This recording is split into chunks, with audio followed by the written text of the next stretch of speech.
আদতে ম্যাচটাই খেলার কথা ছিল না সৌম্য সরকারের। ম্যাচের আধ ঘন্টা আগেও বিসিবির অনুমতিপত্র নিয়ে খেলা একরকম অনিশ্চিত ছিল সৌম্য সহ বেশ কিছু ক্রিকেটারের। একদম শেষ মুহূর্তে বিসিবির বিশেষ বিবেচনায় তাদের খেলতে দেওয়া হয়। আর খেলতে নেমেই সৌম্য সরকার ব্যাট হাতে তুললেন ঝড়। তার অতি মানবীয় ব্যাটিংয়ে ভর করে রংপুর পায় 173 রানের বিশাল সংগ্রহ।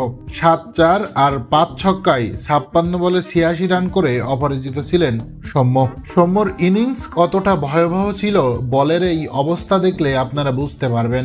এদিকে সেই জবাবে ব্যাট করতে নেমে 18 ওভারের মধ্যে অল আউট হয়ে যায় ক্রিকেট ভিক্টোরিয়া। 56 রানে তাদেরকে হারিয়ে গ্লোবাল সুপার লিগের প্রথম আসরেই চ্যাম্পিয়ন রংপুর রাইডার্স। এমন জয়ে ব্যাটিং কোচ আশরাফুলের নাচ ছিল দেখার মতো। সৌম্যদের সাফল্যের পিছনের কারিগর হিসেবে গুরুত্বপূর্ণ ভূমিকা পালন করেছেন মোহাম্মদ আশরাফুল, যার ফলাফল হাতে নাতে পেয়েছেন। কোচিং ক্যারিয়ারের প্রথম অ্যাসাইনমেন্টেই সফল মোহাম্মদ আশরাফুল।